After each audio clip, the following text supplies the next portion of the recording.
నెలకి 5,000 రూపాయలు పెట్టుబడితో మ్యూచువల్ ఫండ్స్ లో మనం పెట్టుబడి పెట్టగలిగితే, అది కూడా లాంగ్ టర్మ్ పెట్టగలిగితే మనకి రిటర్న్స్ ఎలా వస్తాయి? డీటెయిల్ గా చెప్పడానికి మనతో పాటు ఉన్నారు అరుణ్ కేకే గారు. ఆయన్ని మ్యూచువల్ ఫండ్ లెజెండ్ అంటూ ఉంటారు. ఆయన అడిగి డీటెయిల్ గా తెలుసుకుందాం. Hello sir. నమస్కారం మేడం. సార్, మ్యూచువల్ ఫండ్స్ లో ఇప్పుడు అందరూ కూడాను కొంత పక్కన దాచుకోవాలి అనుకుంటారు సార్. ఇప్పుడు నార్మల్ వర్కింగ్ చేసే వాళ్ళు ఎంతో కొంత సేవ్ చేసుకుందాం అనుకుంటారు. అలాంటి వాళ్ళకి మనకి బెస్ట్ ఆప్షన్ మ్యూచువల్ ఫండ్స్ అని మీరు అంటున్నారు. అయితే ఇప్పుడు నాకు ఒక 10 సంవత్సరాల్లో ఒక ఇల్లు కొనుక్కోవాలి అనుకుంటున్నాను. ఎట్ ప్రజెంట్ ఒక ఇల్లు కొనుక్కోవాలి అనుకుంటే ఒక అపార్ట్మెంట్లో మనకి 70 lakhsకి ఒక మంచి అపార్ట్మెంట్, స్పేషియస్గా ఒక 2 bedroom అపార్ట్మెంట్ వస్తుంది, కొంచెం మంచి లొకాలిటీలో. సో అది 10 years అయ్యేటప్పటికి అది మేబీ 1 crore వరకు వెళ్ళొచ్చు. ఓకే, మనం ఒక 1 crore మనం పెట్టుకుందాం టార్గెట్. నేను 10 yearsలో నేను మ్యూచువల్ ఫండ్స్లో నెలకు ఒక 5,000 పెట్టగలిగితే నేను ఈ గోల్ని రీచ్ అవ్వగలను అంటారా? ఈ గోల్ని 5,000 పెట్టడం ద్వారా మీరు రీచ్ అవ్వలేరు మేడం. కానీ 5,000 పెట్టడం ద్వారా మీరు లాంగ్ టర్మ్ 10 years కాకుండా 20 years, 25 years ఆర్ ఇంకా మీకు ఎక్కువ పెట్టుకోగలిగితే డెఫినెట్గా ఈ గోల్ కంటే కూడా మీరు డబల్ త్రిబుల్ కూడా సంపాదించవచ్చు. అంటే ఇప్పుడు ఇల్లు కాకుండా మనం ఇల్లు అనుకోకుండా ఇన్వెస్ట్మెంట్ అనేది ఒక ఇన్వెస్ట్మెంట్ గోల్ గా పెట్టుకోవాలి అంటారు. Yes madam. ఇక్కడ మీరు అడిగిన క్వశ్చన్కి నేను ఒక డీటెయిల్డ్గా ఒక స్ట్రక్చర్డ్ వేలో సమాధానం ఇవ్వదలుచుకున్నాను. మొట్టమొదట మనము ఇన్వెస్ట్మెంట్స్ మనము ఒకటి ఎమర్జెన్సీ పర్పస్ తీసుకుంటాము. రెండవది వచ్చేసి మన అవసరాలకి, అంటే మనకి ఇప్పుడు మీరు చెప్పినట్టు ఇంటి అవసరం కానీ, లేదా వెహికల్ అవసరం కానీ, లేదా మ్యారేజ్ పర్పస్ కోసం, లేదా హెల్త్ పర్పస్ కానీ, ఏదైనా అవసరాల కోసం మనము ఇన్వెస్ట్మెంట్ చేయడం అనేది దాచుకోవడానికి మనం చేస్తూ ఉంటాం. వీటిల్లో ఇప్పుడు మనము ఇన్వెస్ట్మెంట్ చేయడానికి ఎన్నో ఉన్నాయి. మనము ఫస్ట్ బ్యాంక్లో సేవింగ్స్ అకౌంట్స్ తీసుకుంటాము, తర్వాత ఫిక్స్డ్ డిపాజిట్స్, రికరింగ్ డిపాజిట్స్, తర్వాత రియల్ ఎస్టేట్, బంగారు, తర్వాత స్టాక్స్, మ్యూచువల్ ఫండ్స్, బాండ్స్, ఇన్ని రకరకాలుగా మనము చేసుకుంటూ ఉంటాం. ఇప్పుడు మనము ఇన్వెస్ట్మెంట్ చేసుకున్నప్పుడు మిగతా వాటికి మ్యూచువల్ ఫండ్స్కి డిఫరెన్స్ ఏంటంటే, మిగతా వాటిల్లో మనం ఎప్పుడు కూడా ఇంట్రెస్ట్ అనేది సింపుల్ ఇంట్రెస్ట్ ద్వారా క్యాల్కులేట్ చేసుకుంటాం. ఒక మ్యూచువల్ ఫండ్స్లో మాత్రము మనము మామూలుగా కాంపౌండ్ ఇంట్రెస్ట్ ద్వారా మనము క్యాల్కులేట్ చేస్తాము. ఎందుకు మనం ఇక్కడ మ్యూచువల్ ఫండ్స్లో మామూలుగా క్యాల్కులేట్ చేస్తాము అంటే, ఈ మెథడ్ని మనం ఏమంటామంటే కాంపౌండెడ్ యాన్యువల్ జనరేటెడ్ రిటర్న్స్ అంటాం, CAGR అంటాం. ఓకే, ఎందుకు అలా జరుగుతుంది అంటే, మనకు ఒక స్టాక్ వాల్యూ అయితే ఈరోజు పెరుగుతుంది, ఆ రోజు రేపటికి తగ్గుతుంది, లేదా ఆ నిమిషంలోనే మీకు తెలుస్తూ ఉంటుంది. అదే మ్యూచువల్ ఫండ్స్లో ఆ యొక్క యూనిట్ వాల్యూ అనేది ఒక రోజుకి ఒకసారి మాత్రమే పెరగడం కానీ, ఒక రోజుకి ఒకసారి మాత్రం తగ్గడం కానీ జరుగుతుంటుంది. సో మీరు రికరింగ్ డిపాజిట్స్ కానీ, లేదా మీరు మామూలుగా వేరే ఇన్వెస్ట్మెంట్స్లో మీరు చేసుకున్నప్పుడు ఈ యొక్క సింపుల్ ఇంట్రెస్ట్ సంవత్సరానికి ఇంత అని చెప్పేసి అదే కన్సిస్టెంట్గా మీరు చేసుకుంటారు. సపోజ్ మీరు ఒక బ్యాంకులో ఒక 5,000 రూపాయలు మీకు పెడుతున్నారు. ఒక 5 ఏళ్ళకి వచ్చేసి ఎంత పెడతారు? సంవత్సరానికి 60,000. 3 ఏళ్ళకి వచ్చేసేసి 5 ఏళ్ళకి వచ్చేసి 3 లక్షల రూపాయలు పెడతారు. మీకు ఇప్పుడు 6% సింపుల్ ఇంట్రెస్ట్ ప్రకారం ఇస్తున్నారు అంటే సంవత్సరానికి ఎంత వస్తుంది మేడం? మీకు మామూలుగా 60,000కి అంటే 3 లక్షలకి ఎంత వస్తుంది మామూలుగా? దాదాపు మాక్సిమం వచ్చేసేసి మీకు 30 అంటే 6% వస్తుందంటే 18,000 రూపాయలు మాత్రమే వచ్చేదానికి అవకాశం ఉంటుంది సంవత్సరానికి. సో 3 లక్షల రూపాయలు మీరు అట్ ఎ టైం మీరు పెట్టుకున్నా సరే 5 ఏళ్ళ వరకు మీరు పెట్టుకుంటే సంవత్సరానికి 18,000 రూపాయలు వచ్చి 5 ఏళ్ళకి 90,000 రూపాయలు వస్తుంది. ఈ 90,000 రూపాయల మీద కూడా మామూలుగా స్టాండర్డ్ డిడక్షన్ తీసేసిన తర్వాతే ఈ సంవత్సరం నుంచి 75,000 పెట్టారు. 2018 నుంచి 2023 వరకు 50,000 వరకు పెట్టారు. అంతకుముందు 10,000 రూపాయలే ఉండేది ఈ స్టాండర్డ్ డిడక్షన్ అంటే. దాని అర్థం ఏంటంటే, మీకు వచ్చినటువంటి 90,000 రూపాయల ఆదాయంలో 10,000 రూపాయలు తీసేసి 80,000 రూపాయలకి మీ యొక్క ఆదాయం ఇన్కమ్ ట్యాక్స్ స్లాబ్ ఎలా ఉంటుందో అంత స్లాబ్ TDS కింద కట్ చేసి మీకు ఇస్తారు. అంటే సపోజ్ మీకు ఆదాయము మీరు ఒక ప్రైవేట్ కంపెనీలో జాబ్ చేస్తున్నా, ఒక బిజినెస్లో మీరు ట్యాక్స్ రిటర్న్స్ చేస్తున్నా, లేదా మీరు మామూలుగా ఒక పబ్లిక్ అంటే గవర్నమెంట్ ఎంప్లాయీగా ఉన్నా సరే మీ స్లాబ్ వచ్చేసేసి 10% నుంచి 10%, 20%, 30% ఉండేది ఇంత ముందు. సో ఆ 10,000 రూపాయలు తీసేస్తే 80,000 రూపాయలు మీకు ఆదాయం వచ్చినట్లు లెక్క.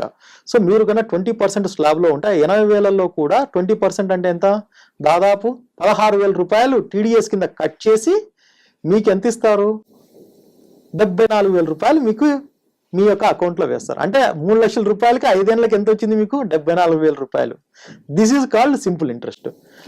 బ్యాంకులలో ఫిక్స్డ్ డిపాజిట్స్ కానీ సింపుల్ ఇంట్రెస్ట్ విధానం కానీ ఈ రకంగా మనకు చేస్తాము. కాంపౌండ్ ఇంట్రెస్ట్ అంటే రికరింగ్ డిపాజిట్స్ లో ఇస్తారు. రికరింగ్ డిపాజిట్స్ లో ఎలా ఇస్తారు, ఎవ్రీ క్వార్టర్ కి మీ యొక్క ఇంట్రెస్ట్ ని కూడా అసలుతో కలిపి దానికి కూడా ఇంట్రెస్ట్ క్యాలిక్యులేట్ చేయడం మొదలు పెడతారు. ఇది 6.5%. ఇప్పుడు పోస్టల్ వచ్చేసి బ్యాంకుల కంటే ఒక 0.5% ఎక్కువ ఇస్తుంది. ఈ పోస్టల్లో కూడా మొత్తము మనము సేవింగ్స్ డిపాజిట్ లో పూర్తిగా వచ్చిన తర్వాత 6.5% అంటే వాళ్ళు 8 సంవత్సరాల 4 నెలలకి ఎంతో డబల్ అవుతుంది మీ అమౌంట్ అంటారు. అంటే 1,000 రూపాయలు మీరు కడతా ఉన్నారు అనుకుంటే ఈ యొక్క 8 ఏళ్ళ దీనికి 1,00,000 రూపాయలు మీరు కడితే 2 లక్షల రూపాయలు మీ చేతికి వస్తుంది. దాంట్లో కూడా మళ్ళీ ట్యాక్సెస్ కట్ చేస్తారు. సో ఇది జరుగుతూ ఉండేది. మ్యూచువల్ ఫండ్ దగ్గరికి వస్తాం. మ్యూచువల్ ఫండ్స్ లో మనం ఏం చెప్తున్నాం, ప్రతిరోజు యూనిట్ వాల్యూ పెరగడం కానీ ప్రతిరోజు తగ్గడం కానీ జరుగుతూ ఉంటుంది అనుకుంటాం. ఇప్పుడు ఆ రకంగా తీసుకున్నప్పుడు మామూలుగా ప్రతిరోజు 0.1% పెరిగింది అనుకుందాం. మీరు 365 రోజుల్లో ఎంత పెరిగినట్లు మీకు, 365 అంటే 36 పాయింట్స్ పెరిగిన 36.5 పెరిగినట్లే కదా మీకు. సో అందువల్ల మ్యూచువల్ ఫండ్స్ సపోజ్ మీరు పెరిగినా కూడా స్టాక్ వాల్యూస్ కంటే కూడా కొన్నిసార్లు బాగా పెరగడానికి అవకాశం ఉంటుంది, కన్సిస్టెంట్ గా పెరగడానికి అవకాశం ఉంటుంది. ఎందుకు, మ్యూచువల్ ఫండ్ అనేది అన్ని స్టాక్స్ యొక్క ఆవరేజ్ వాల్యూ కాబట్టి. సో ఆ ఎన్ఏవి అనేది తొందరగా ఒక రోజులో వెంటనే పైకి పెరగదు, ఒక రోజులో వెంటనే కిందికి తగ్గదు, ఒక 0.1% ప్రకారం పెరుగుతుంది అనుకుంటాం. సో మీకు ఆ రకంగా చేసుకున్నప్పుడు ఏమవుతుంది, ఈజీగా మీకు సంవత్సరానికి 30% పెరిగింది అనుకుందాం. కానీ ఇది నేను కన్సిస్టెన్సీ అని నేను చెప్పను, ఎందుకంటే ఒక రోజు పెరగచ్చు ఒక రోజు తగ్గచ్చు. కానీ ఆవరేజ్ తీసుకున్నప్పుడు మీకు 14% సిఏజిఆర్ అనుకుందాం, లేదా 15% సిఏజిఆర్ అనుకుందాం. ఓకే, అంటే 15% compounded annual generated returns. Okay, మీకు ఒక చిన్న లెక్క చెప్తాను. 1,00,000 రూపాయలు ఈరోజు మీరు ఒక దగ్గర పెడితే మీకు 20% ఇంట్రెస్ట్ ఇస్తున్నారు. 5 years లో ఎంత అవుతుందండి, 5 ఏళ్ళకి 20 × 5 అంటే 1,00,000 రూపాయలు. అంటే ఈ 1,00,000 రూపాయలు 2 లక్షలు అవుతుంది. అంటే 20% సింపుల్ ఇంట్రెస్ట్ ప్రకారం క్యాల్కులేట్ చేస్తే మీరు అదే ఈ 15% సిఏజిఆర్ తోటి కూడా మీరు క్యాల్కులేట్ చేస్తే ఆ 1,00,000 రూపాయలు 5 ఏళ్లలో ఇంకా 4,000 రూపాయలు, అంటే 2,04,000 రూపాయలు అవుతుంది. ఇంకా 4,000 ఎక్స్ట్రా అవుతుంది. అంటే సింపుల్ ఇంట్రెస్ట్ 5 ఏళ్ళకి గాను సింపుల్ ఇంట్రెస్ట్ వచ్చేసేసి 1,00,000 రూపాయలకి 20% అయినా ఒకటే, 15% ఆఫ్ కాంపౌండ్ ఇంట్రెస్ట్ అయినా ఒకటే. సో ఇప్పుడు మామూలుగా అందుకోసమే మీకు ఒక చిన్న ఎగ్జాంపుల్, ఇప్పుడు మీరు చెప్పినటువంటి 5,000 రూపీస్ మాకు ఇంటికి నేను పెట్టుకుంటే ఎలా నేను సంపాదించగలుగుతానంటే, దీనికి నేను ఇంకొక ప్రకారంగా మీకు ఒక సొల్యూషన్ ఇస్తాను. ఏ రకంగా అంటే, ఇప్పుడు మీరు 70 లక్షల రూపాయలు మీరు తీసుకుంటున్నారు, ఇంటికి ఖర్చు పెట్టాలి. అట్ ఎ టైం మీరు మామూలు 70 లక్షల రూపాయలు బ్యాంకు నుంచి లోన్ వచ్చింది మీకు. ఆ లోన్ని మీరు తీసుకెళ్లి ఒక మామూలుగా ఎవరైతే అయితే బిల్డర్కి ఇస్తున్నారో ఆ బిల్డర్ మీకు 70 లక్షల రూపాయలు ఇచ్చినప్పుడు మీకు 70 లక్షల రూపాయలతో ఇల్లు కట్టించి మీకు రిజిస్ట్రేషన్ చేస్తాడు. అవునా కదా? ఈ బ్యాంక్ మీకు 70 లక్షల రూపాయలు లోన్ ఇచ్చేటప్పుడు 85% నుంచి 90% వరకు మీకు లోన్ కింద ఇస్తుంది. మిగతా 10 లక్షలు మీరు పెట్టుకోవాల్సిందేనా? అంటే 70 లక్షల్లో 7 లక్షల రూపాయలు మీరు క్యాష్ అయితే కంపల్సరీ పెట్టుకోండాలి. ఈ 70 లక్షల రూపాయలకి మీరు 20 ఏళ్ళు 30 ఏళ్ళు ఈఎంఐ కట్టుకుంటుంటారు. అంటే దాదాపు 20 ఏళ్ళు ఈఎంఐ కట్టుకున్నప్పుడు మీకు ఈవెన్ ఈ రోజు ఉన్నటువంటి 9.25 9.15 9% అనుకుందాం, మీకు ఎంత కట్టాలి, ప్రతి నెల ఎంత కట్టాలి? మీరు 70 లక్షలకు గాను 63,000 రూపాయలు కట్టాల్సి వస్తుంది. సపోజ్ ఎగ్జాంపుల్, ఈ 63,000 రూపాయలు 20 ఏళ్ళకి కడితే ఎంత మీరు కడతారు? మీరు మామూలుగా 63,000 20 ఏళ్ళు అంటే మాక్సిమం సంవత్సరానికి 12 ఆర్ల 72 7 కోట్లు, 7 కోట్ల చిల్లరే. 7 కోట్లు కాదు, ఇంకా అడిషనల్ ఇంట్రెస్ట్ వచ్చేసి మీరు దాదాపు 1,20,00,000 వరకు కట్టాల్సి వస్తుంది. ఓకే, మీరు ఈ 1,20,00,000లో 0.1% అంటే 12,000 రూపాయలు మీరు ప్రతి నెల ఈ ఇంటికి 70 లక్షల ఈఎంఐతో పాటు దీంతో కూడా ఒక మీరు సిప్పులో కనుక వేసుకున్నారు అంటే ఈ యొక్క 20 ఏళ్లలో మీకు దాదాపు మీకు ఎంత రావడానికి అవకాశం ఉంటుందంటే దాదాపు 3,18,00,000 వరకు రాదా, అంటే మీకు ఇల్లు మిగిలిపోయినట్లే, మీరు ఇంట్రెస్ట్ కట్టేది కూడా మిగిలిపోయినట్లే. ఓకే. కానీ ఇంటికి కట్టేది 63,000 రూపాయలు ఈఎంఐ, ఇక్కడేమో మీకు మామూలుగా 12,000 రూపాయలు. మీరు చూడండి ఎంత డిఫరెన్స్ వస్తుందో మీకు. సో ఆ రకంగా క్యాల్కులేట్ చేసుకున్నప్పుడు ఈ 70 లక్షల రూపాయలకి ఎంత కట్టాలి అనేది మనం ప్లాన్ చేసుకోవచ్చు ఆ రకంగా. సో మ్యూచువల్ ఫండ్లో ఎందుకంటే ఆ కన్సిస్టెన్సీ కాంపౌండింగ్ అనేది అంత ఉపయోగం ఉంటుంది. దీన్ని ఇంకొక రకంగా కూడా నేను చెప్పదలుచుకున్నాను. మీరు సంవత్సరానికి ప్రతి నెల 10,000 రూపాయలు ఇప్పుడు మీరు పుట్టిన బిడ్డ మీద మీరు గన స్టార్ట్ చేశారు అనుకుంటే సంవత్సరానికి 1,20,000, 5 ఏళ్ళకి 6 లక్షల రూపాయలు, అలాగే ఒక 20 ఏళ్ళకి వచ్చేసేసి 24 లక్షల రూపాయలు, 40 ఏళ్ళకి వచ్చి 48 లక్షల రూపాయలు. ఓకే. ఈ 40 ఏళ్ళు అనేది నేను ఎందుకు చెప్తున్నాను అంటే మనకు ఒక ఇన్సూరెన్స్ ఒక పర్సన్ 21 సంవత్సరం వచ్చిన తర్వాత తన జాబ్లో జాయిన్ అయిన తర్వాత తను రిటైర్మెంట్ ఎప్పుడు తీసుకుంటారండి? 60 ఏళ్ళకి తీసుకుంటారు, అంటే దాదాపు 40 ఏళ్ళు. సో ఒకసారి మీరు ఎల్ఐసిలో ఒక ప్రీమియం అనేది స్టార్ట్ చేశారు అంటే మీరు ఎప్పుడు కూడా ఎల్ఐసిని 2 రకాలుగా మనం చూస్తాం. ఒకటి ఎమర్జెన్సీ పర్పస్, లేదా రిటైర్మెంట్ అయిపోయిన తర్వాత నాకు కొంత క్యుములేటివ్ అమౌంట్ వస్తే నేను సేఫ్గా ఉంటాను అనేటువంటిది. సో ఈరోజు ఇన్ఫ్లేషన్ ప్రకారం ఈరోజు లెక్కలు మనం చూసుకుంటే ఈవెన్ మీకు 40 ఏళ్ల తర్వాత వచ్చే 1 కోటి రూపాయలకు గాను ఈ రోజు నుంచి ఎంత కట్టాలి? దాదాపు మనము నెలకి ఒక 10,000 రూపాయలు మనము కట్టాల్సి ఉంటుంది. దీంట్లో ఈ కాంపౌండింగ్ ఇంట్రెస్ట్ ఎలా క్యాల్కులేట్ చేస్తామంటే ఎల్ఐసిలో ఇంటర్నల్ రిటర్న్ రేషియో అంటారు. అంటే సంవత్సరానికి ఎంత ఇంట్రెస్ట్ ఇస్తారని 5.04 నుంచి ఇప్పుడు 6కు పెంచుతున్నారండి. అన్ని స్కీమ్స్ పెంచలేదు, ఇంకా కొన్ని స్కీమ్స్ పెంచుతున్నారు. సో మీరు 40 ఏళ్ళు 48 లక్షలు కట్టినా కూడా మీకు వచ్చే ఆదాయం వచ్చేసి 1,50,00,000 వరకు రావచ్చు ఈ ప్రకారం వేసుకున్నప్పుడు. అదే మీరు రికరింగ్ డిపాజిట్లో అంటే 40 ఏళ్ళు మీరు ప్రతి నెల పోస్టాల్లో వచ్చేసి మీరు 10,000 రూపాయలు వేసుకుంటూ ప్రతి నెల 40 ఏళ్ళ వరకు మీరు చేసుకుంటే మీకు 2,27,00,000 వరకు రావచ్చు.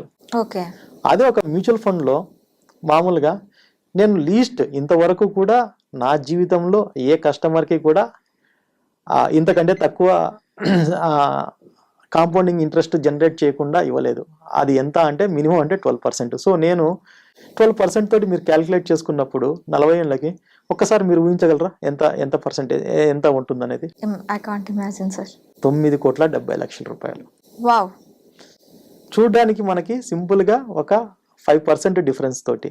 అదే మీరు మామూలుగా ఒక 15% అంటే మీరు ఎంత అంటే ఒక 3% అంటే మీరు నా ఇన్వెస్టర్గా వచ్చినందుకు నేను మీ మీద మామూలు మిగతా నార్మల్ అడ్వైజర్స్ కంటే ఒక ప్రొఫెషనల్ అడ్వైజర్గా నేను మీ మీద కేర్ తీసుకొని ఒక 3% అడిషనల్గా ఈ 40 ఏళ్ళకి వచ్చేదానికి నేను ప్లాన్ చేశాను అనుకోండి, ఎంత రావచ్చు అనుకుంటున్నారు మీరు? 18 వరకు రావచ్చా? 15 కోట్ల వరకు మామూలుగా ఆ రకంగా చూసుకున్నప్పుడు 23 కోట్లు. ఒక 3% మీకు చేంజ్ అయినందుకు దాదాపు డబల్ అయిపోయింది మీకు. 9,70,00,000 నుంచి 23 లక్షలు. ఇప్పుడు మామూలుగా మీకు ఫండ్ మేనేజర్స్ మ్యూచువల్ ఫండ్స్ కంపెనీసే చెప్తున్నాయి, మామూలుగా ఈక్విటీగా అఫీషియల్ గాను అన్అఫీషియల్ గాను డిఫరెంట్ మీడియాస్ ద్వారా మేము 15% వరకు మేము ఇస్తున్నామండి. ఇప్పుడు నేను ఒక ప్రొఫెషనల్ అడ్వైజర్ అయినందుకు నేను ఈ 15% నుంచి ఒక 3% జనరేట్ చేస్తాను అనుకోండి, ఇంకా ఎక్కువ అంటే 18% నేను జనరేట్ చేసి ఇస్తున్నాను అనుకోండి. ఏది బ్యాంకులు ఎట్లయితే మామూలుగా 18 to 20% సంపాదించి మనకు మాత్రం 6.5% మాత్రం ట్రాన్స్ఫర్ చేస్తున్నాయి. నేను అలాగే ఒక బ్యాంక్స్ ఎలా అయితే ఆలోచిస్తాయో నేను కూడా అలా ఆలోచించి మీ మీద నేను మామూలుగా మీ ఇన్వెస్ట్మెంట్ నేను ట్రాక్ చేశాను అనుకోండి. అంటే మీకు ఇన్వెస్ట్ చేసి మీకు అలాంటి లాభాలు సమాపార్జించడంలో మీకు నేను ఉపయోగపడితే ఎంత మీకు ఇన్వెస్ట్మెంట్ లాభం రావచ్చు అంటే దాదాపు 57 కోట్ల రూపాయలు నెలకి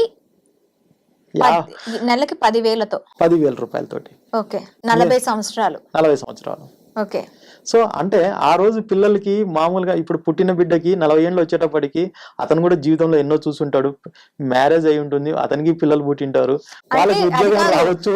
పుట్టిన తర్వాత నుంచి స్టార్ట్ చేస్తే ఖచ్చితంగా వాళ్ళు పెరిగేటప్పటికి వాళ్ళ లైఫ్ సెటిల్మెంట్ కి మనం ఇలా పెట్టి ఇవ్వచ్చు అనమాట. అంటే 40s లోని వాళ్ళ జాబ్ సెటిల్మెంట్స్ కానీ వాళ్ళ బిజినెస్ సెటిల్మెంట్ కానీ దేనికైనా మనం ఇవ్వచ్చు. Exactly madam, exactly. So 54 crores simple గా నేను మీ మీద ఈ రోజు ఒక కరెక్ట్ రైట్ ఫండ్ చూస్ చేసుకోవడం ద్వారా అంటే అంతవరకు వస్తుందని మీరు క్వశ్చన్ కూడా చేయొచ్చు. ఇక్కడ మనం ఏం చేస్తామంటే ఈ సిఏజిఆర్ మనకు మేనేజ్ అవ్వడం కోసము అప్పుడు ఈ ఫండ్ పర్ఫామ్ చేయకపోతే వేరే ఫండ్ లో మనం పెట్టడము, plan A, plan B, plan C. ఇది ఈ plan A, plan B, plan C అనేది ఒక అడ్వైజర్స్ ద్వారా మాత్రమే అవుతుంది. ఎక్కడైతే మీకు ఈ యొక్క బ్యాంక్స్ కానీ ఫిన్టెక్ యాప్స్ కానీ మీకు ఎక్కడ సపోర్ట్ చేయవు. ఓకే, అందుకే అడ్వైజర్స్ త్రూ వెళ్ళి మనం మ్యూచువల్ ఫండ్ ని ఎంచుకోవటం ద్వారా ఎక్కువగా లాభాలు పొందే అవకాశాలు ఉంటాయి. ఖచ్చితంగా ఉంటాయి. ఓకే, సో ఈ 18% కాకుండా మీరు ఈ మధ్య చూసారు మామూలుగా కొన్ని ఫండ్స్ వచ్చేసేసి 23%, 22% వరకు ఇచ్చాయి. ఫర్ ఎగ్జాంపుల్ మీరు లైవ్లో కూడా చూస్తే, మీరు మొబైల్లో చూస్తే ఒక అది నేను అడ్వర్టైజ్మెంట్ కాదు, it's a real fact. Nippon growth India fund ఒకటి ఉంది. 8th October 1995లో స్టార్ట్ అయింది. ఈ రోజుకి ఇంకొక 2 months ఉంటే 29 years అవుతుంది. మీరు చెక్ చేశారంటే దాని యొక్క ఎన్ఏవి 4,000 దాటింది. 10 రూపాయల నుంచి స్టార్ట్ చేసింది 4,000 దాటింది. అంటే 400 times పెరిగింది. ఓకే, అంటే 40,000% యాజ్ ఆన్ టుడే. అంటే ఆ రోజు స్టార్ట్ చేసినప్పుడు 29 yearsలో పర్సంటేజ్ ప్రకారం చూసుకుంటే 40,000% అది ఎక్కువ ఇచ్చింది. దాని సిఏజిఆర్ చూస్తే ఎంత అంటే 23.12. అంటే నేను ఇప్పుడు 22% ప్రకారం క్యాల్కులేట్ చేసుకున్నాను సరే, అది ఈ యొక్క 40 yearsకి ఎంత అవుతుంది తెలుసా? 173 crores అవుతుంది. అదే 23%తో నెక్స్ట్ ఇప్పుడున్న పర్సెంటేజ్ ప్రకారం నెక్స్ట్ 11 ఏళ్ళు వెళ్తే మీరు జస్ట్ గెస్ చేయండి, 1%. మేబీ 2 crores, 200 crores, 234 crores అవుతుంది. ఓకే, సో పోను ఈ 1% అనేది ఇదే కాంపౌండింగ్ ఇంపాక్ట్ అంటే. సో కాంపౌండింగ్ అనేది అంత బాగా పనిచేస్తుంది అనమాట. సో అలాగే మీరు ఒక డిలే చేయడం వల్ల, అంటే మీరు 1 సంవత్సరం డిలే చేశారనుకున్నాం. సపోజ్ నేను ఇప్పుడు మీకు యాజ్ ఏ అడ్వైజర్గా వచ్చాను, వచ్చి చెప్పేసి మీకు ఎక్స్ప్లెయిన్ చేసిన తర్వాత కూడా సరే నెక్స్ట్ ఇయర్ చూద్దాంలే, ఏదో నువ్వు చెప్పావు కదా అని చెప్పి నువ్వు ఇలాంటి ఆపర్చునిటీస్ మిస్ చేసుకుంటే ఎంత లాస్ అవుతుంది తెలుసా? దాదాపు 7 crores rupees 1 year డిలే చేసినందుకు. సో మీరు 1 yearలో 10,000 రూపాయలతోటి ఎంత మిగిలించుకుంటారు? 1,20,000. పర్ డేకి ఎంత? 12 రూపాయలు. కానీ ఇక్కడికి వస్తే 7 కోట్ల రూపాయల్లో మీరు మామూలుగా సంవత్సరంలో ఆ యొక్క 40 సంవత్సరాలకి మీరు కోల్పోయేది ₹1 = 490 రూపాయలు. అంటే ఇది కాంపౌండింగ్ యొక్క ఇంపాక్ట్ అనమాట.